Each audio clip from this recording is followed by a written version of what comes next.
Good evening. The time now is 11 p.m. Our headlines. ANWAR to announce cabinet lineup this week. Sarawak Deputy Prime Minister posed to strengthen existing close ties. And former China President Jiang ZEMIN dies at 96. Hello there, you're now with me, Douglas Elliott, and this is TVS Nightline.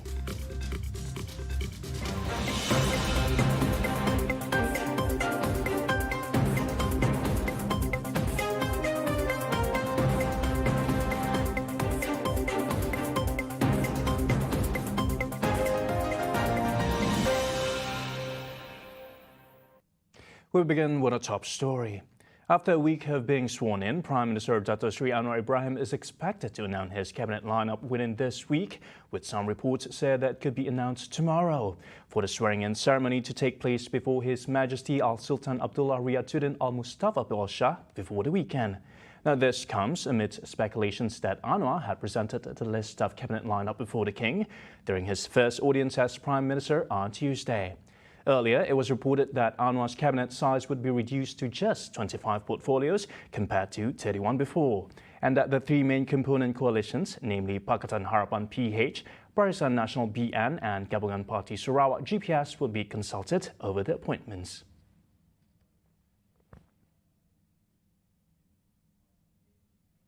Now, the appointment of a Sarawakian Deputy Prime Minister in the new cabinet lineup is expected to strengthen the federal-state relation, expert says. Associate Professor Dr. Novel Linden from University Kebangsaan Malaysia UKM sees it as a motivating factor in accelerating the development in rural areas in Sarawak and Sabah. Novel explained that the appointment will also ensure fair and equitable distribution of finance to both regions. Dengan perlantikan ini, maka jelas menunjukkan bahawa Semenanjung Malaysia ataupun Kerajaan Persekutuan akan menghormati negeri Sarawak dan juga Sabah sebagai sebuah wilayah yang membentuk Malaysia. He added a few items under the Malaysia Agreement 1963 MA63 will also be realised. Sarawak pastinya akan berasa gembira kerana ini adalah merupakan julung kalinya timbalan Perdana Menteri adalah datang daripada Sarawak. Perlantikan ini pastinya akan mengembirakan seluruh rakyat Sarawak dan juga Borneo khususnya. Similarly, another political analyst, Dick Lembang, opines that the formation of the new Malaysian cabinet should be centered on unity and inclusivity, despite it is the prerogative Prime Minister to elect his cabinet. Berkenaan dengan pembentukan kabinet kerajaan perpaduan ini, saya rasa Perdana Menteri yang mempunyai kuasa harus menitik beratkan penterjemahan barisan kabinet itu sebagai perpaduan dan inklusif. Dan satu lagi perkara yang menjadi perkiraan adalah barisan kabinet yang bersih dan penuh integriti bagi menjamin usaha dan menyelahkan barisan kabinet Perdana Menteri yang menginginkan sebuah kabinet yang penuh dengan integriti dan accountability. Dan apa yang penting lagi, pastikan seseorang yang dipilih itu mempunyai latar belakang, pengalaman, profesionalisme dalam kementerian yang diberikan. Dan saya percaya sekiranya ini diambil perhatian, saya jangkakan Malaysia akan terus maju ke hadapan dalam tahun-tahun akan datang. Former Chinese President Jiang Zemin, who led the country for a decade of rapid economic growth after the Tiananmen crackdown in 1989, died at the age of 96. Chinese state media reported that Jiang died in his home city of Shanghai just after noon on Wednesday of leukemia and multiple organ failure. Jiang's death comes at a tumultuous time in China, where authorities are grappling with widespread street protests among residents fed up with China's strict zero COVID-19 curbs nearly 3 years into the pandemic. The zero COVID policy is a hallmark of President Xi Jinping, who recently secured a third leadership term that cements his place as China's most powerful leader since Mao Zedong. And he has since taken China in an increasingly authoritarian direction since replacing Jiang's immediate successor, Hu Jintao. China is also in the midst of a sharp economic slowdown exacerbated by zero COVID. Rumors circulated in leadership and diplomatic circles about JIANG, especially about arguments between him and current President Xi Jinping over policy that are impossible to verify. Numerous users of China's Twitter-like Weibo platform described the death of Jiang, who remained influential after finally retiring in 2004, as the end of an era. He served as president from 1993 to 2003, but held China's top job as head of the ruling Communist Party from 1989 and handed over that role to Hu in 2002. He only gave up the position as head of the military in 2004, which he also assumed in 1989.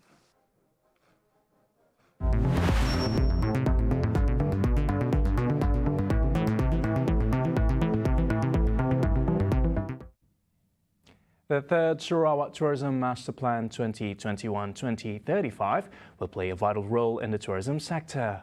Minister of Tourism, Creative Industry and Performing Arts, Dr. Sri Abdul Karim Rahman Hamzah said the master plan is timely to go in tandem with the post-COVID-19 Development Strategy 2030 for the tourism sector, spurring both immediate and long-term growth recovery from the impact of COVID-19 and to bring new business models and strategies on demand and supply. The plan aims to increase the number of visitors to Sarawak from a baseline of 4.6 million visitors and ringgit Malaysia 11.6 billion in tourism receipts in 2019 to 12.7 million visitors, contributing economic returns of ringgit Malaysia 50 billion by 2035. This is in line with the aspiration of PCDS 2030. Adding to that, Karim pointed out that the tourism sector has been identified as one of the sectors that is crucial to the state's economy. As such, Sarawak aims to become a major destination in ecotourism by 2030, especially through business events in the ASEAN region, which are driven by the community to preserve their heritage, culture, and biodiversity, in addition to encouraging investment and development.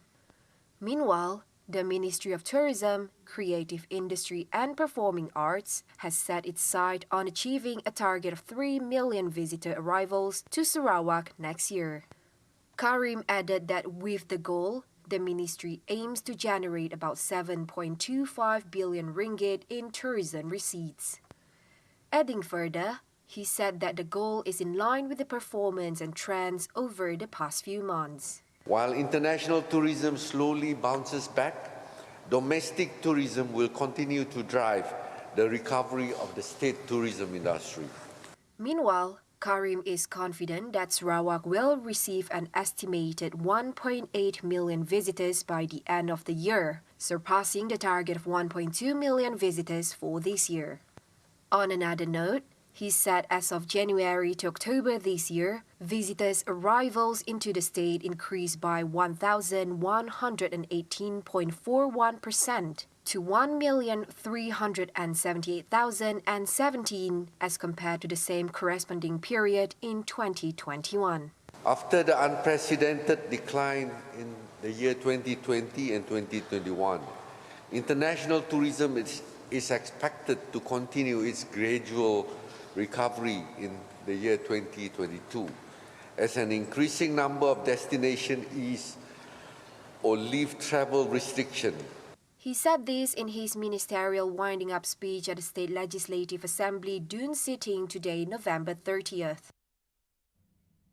Meanwhile, Karim said Hong Kong residents make up the most number of applications for the Sarawak Malaysia My Second Home program.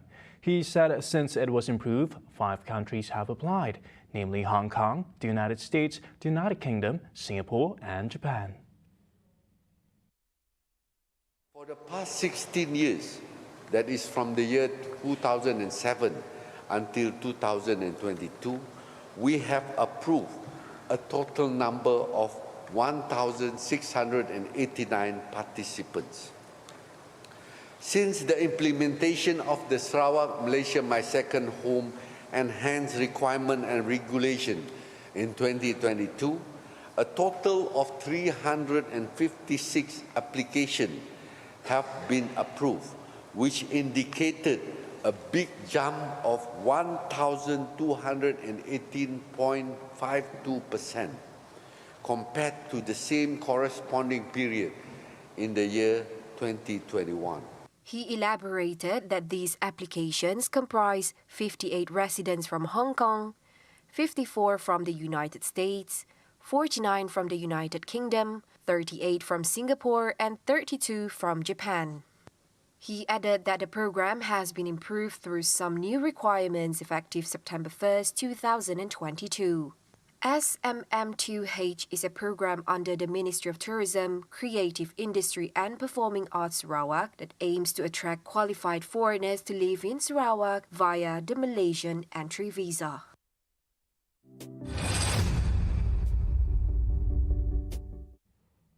Now, Sarawak is targeting to reach 1 billion ringgit in shrimp exports by 2030 from the current 400 million ringgit. Minister of Food Industry, Commodity and Regional Development, Dato Sri Dr. Stephen Rundi Uttom said to boost the development of the fisheries industry, his ministry is in the process of identifying other suitable areas to harness the resources along Sarawak's coastline. He added this initiative is aimed at increasing the export volume of aquaculture produced through mass production, such as shrimp, tilapia, and sea bass. Development of the fisheries sector will also be enhanced through the involvement of Sarawak State Farmers Association, PPNS. He explained that the Sarawak government has approved a sum of 52 million ringgit for the development and upgrading of infrastructure and facilities at Lobastoh Aquaculture Park, Rambungan in Kuching Division to boost production of fisheries. He told this to the August House when delivering his winding-up speech today. Dr. Rundi emphasized that aquaculture and its fisheries industry is one of the export earner sectors which the ministry will put focus on apart from food crops industry. The establishment of a dairy farm in Kampung Pancor in Serian has been a major contributor to the increased self-sufficiency level, or SSL, of fresh milk, from a mere 1% in 2016 to 25% this year. Minister of Food Industry, Commodity and Regional Development, Dato Sri Dr. Stephen Rundi Uttom said the next target is to increase the self-sufficiency level for beef and mutton meat. This is largely due to the establishment of private modern dairy farming in 2016 at Kampung Pancor, Serian, with dairy cattle population of 250 heads for milking cow. The population of cattle and buffalo in Sarawak is estimated at about 17,000 and 7,300 heads respectively, while the population of goat and sheep is 14,000 heads. He said this in his ministerial winding-up speech at the State Legislative Assembly Dun sitting on Wednesday. He noted that currently the self-sufficient level for beef and mutton are still relatively low, with 12% and 5.5% respectively. Nonetheless, he said under the post-COVID-19 Development Strategy 2030, his ministry has set a target of 25% for both red meats. To achieve the target, more than 60,000 heads of beef cattle and 20,000 heads of buffalo, as well as 215,000 heads of sheep and goats are required.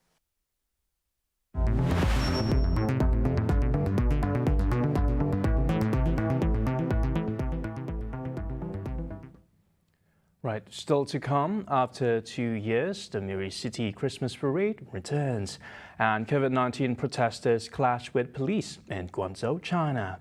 Right here on TVS Nightline, stay tuned.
yang semua di dalam pesta agenda seniman ini kembali kepada jiwa bukan semua. Betapa riangnya semua di dalam pesta agenda seniman ini kembali mulakan hidup dengan do re mi kepada jiwa bukan semua. Betapa riangnya semua di dalam pesta agenda seniman ini kembali kepada jiwa bukan semua. Betapa riangnya semua di dalam pesta agenda seniman ini kembali mulakan hidup dengan do re mi kepada jiwa.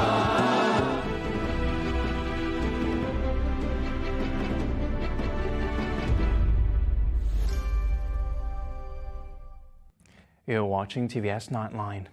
Sarawak is set to be the first in the world to have an International Journal of Business Events and Legacies, or IJBEL. As such, this will position Sarawak as the first destination in Malaysia to embark on the Global Destination Sustainability Index for Business Events and Tourism. The matter was announced by the State Minister of Tourism, Creative Industry and Performing Arts, Datuk Sri Abdul Karim Rahman Hamzah. IJBEL is helping the state government of Sarawak or the Sarawak government achieve a few of the post-COVID-19 development strategy 2030 strategic thrust. Under the PCDS or post-COVID-19 development strategy enabler of education and human capital, IJBEL is helping to optimize Sarawak's human capital and produce an agile workforce that can excel globally. Abdul Karim said this when launching the IJBEL first issue at the 3rd Business Events Tribal Meet Tribe Assembly on Wednesday, November 30th. He noted that the journal is the world's first to merge business events and legacy topics in one title, and the first in Southeast Asia on all business events. Abdul Karim also pointed out that the benefits of business events are beneficial to the state's economic growth. Since PCDS 2030 aims for economic prosperity, social inclusion and environmental sustainability, and the business event industry is on the same path, the Ministry pledges to commit to legacy impact and sustainability to drive our business events forward. IJBEL contains 6 academic papers, 4 industry papers, and a special note on topics such as hybrid events, managing sustainable events in an urban destination, and holding business events in times of crisis.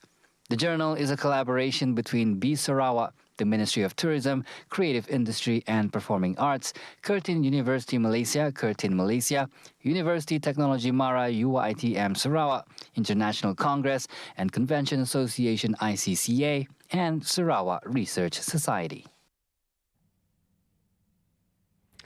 After a 2-year hiatus due to the pandemic, Murray City will now continue its Christmas tradition by organizing the 13th Christmas Parade this December 3rd at City Fan Recreation Park at 5 p.m. This year, the Roman Catholic Church serves as the host, while 40,000 spectators are expected to show up. Organizing Chairman Vincent Shim announced that 14 churches will be participating in this year's event. Throughout the years, we have always been trying to figure out how many participants every year. And every year, it keeps on increasing.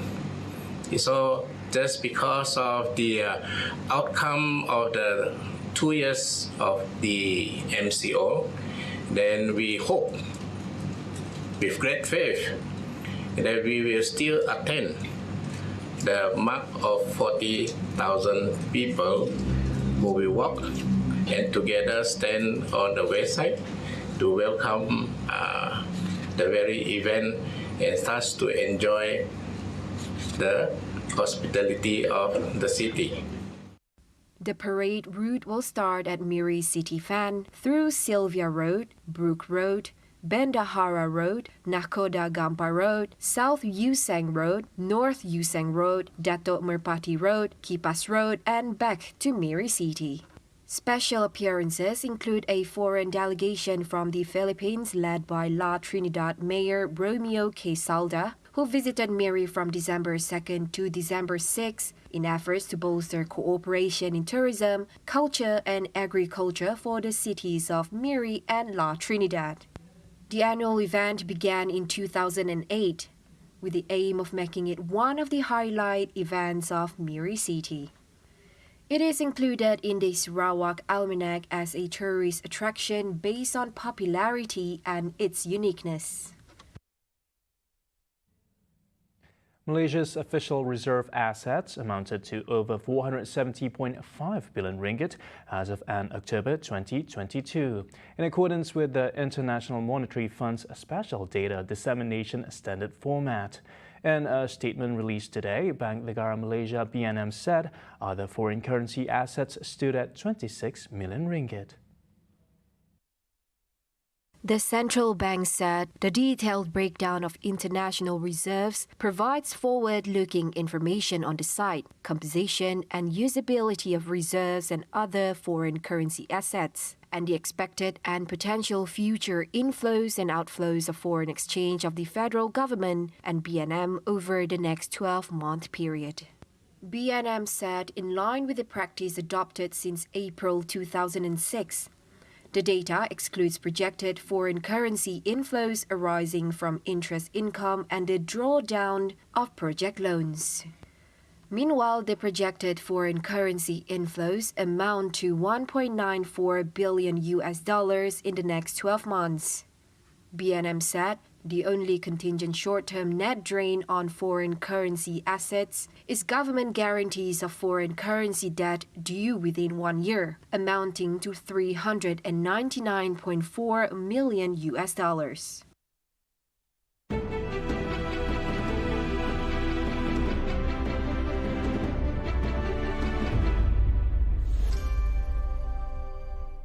Memperkenalkan juri jemputan.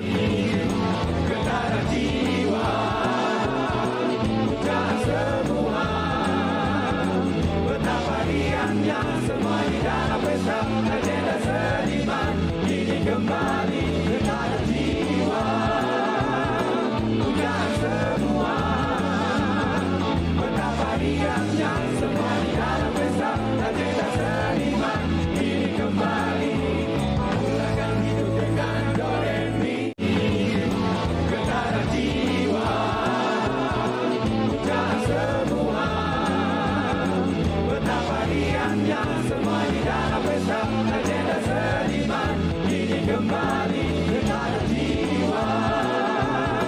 Pujian semua. Betapa riangnya semua di dalam pesta agenda seniman ini kembali. Mulakan hidup.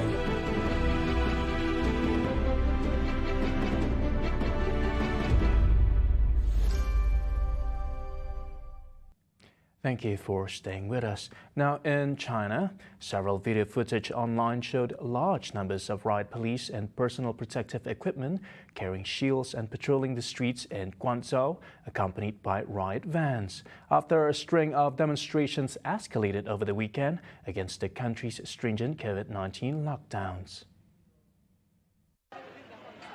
In one video, protesters were seen toppling a COVID-19 testing tent and hurling objects at riot police.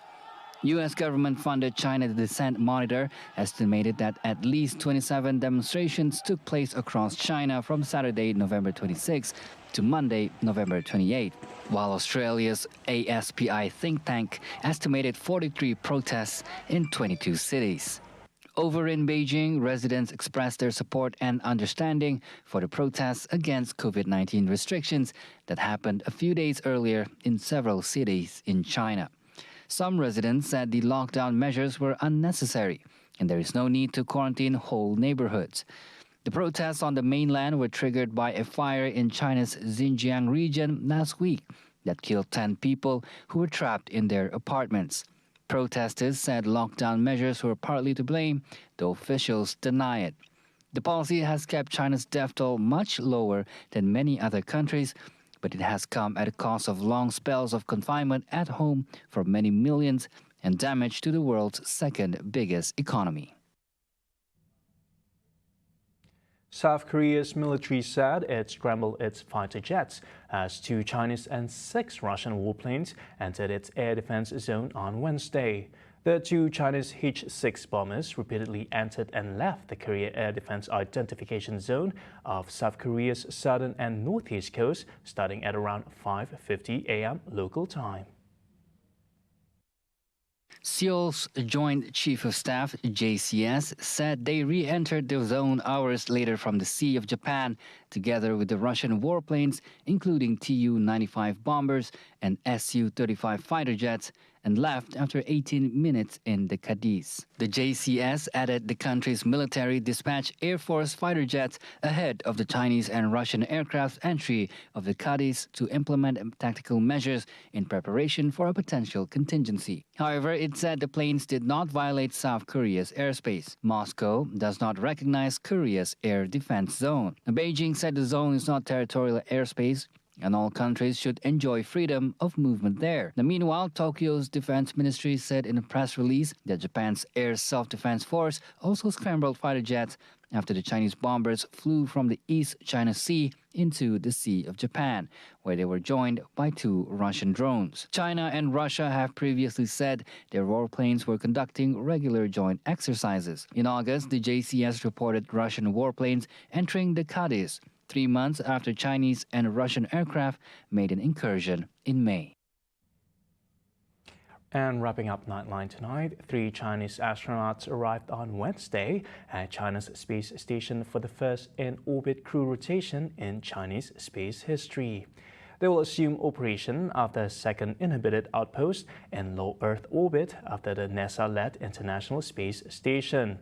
The spacecraft Shenzhou 15, or called Divine Vessel, and its 3 passengers lifted off atop a Long March 2F rocket from the Jiuquan Satellite Launch Center on Tuesday.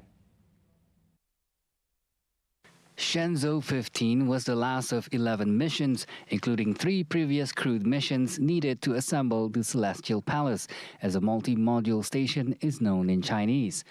The first mission was launched in April 2021. The spacecraft docked with the station more than 6 hours after the launch, and the 3 Shenzhou 15 astronauts were greeted with warm hugs from the previous Shenzhou crew from whom they were taking over. The Shenzhou 14 crew, who arrived in early June, will return to Earth after a 1-week handover that will establish the station's ability to temporarily sustain 6 astronauts, another record for China's space program. The Shenzhou 15 mission offered the nation a rare moment to celebrate at a time of widespread unhappiness over China's zero-COVID policies, while its economy cools amid uncertainties at home and abroad. The Celestial Palace was the culmination of nearly 2 decades of Chinese crewed missions to space.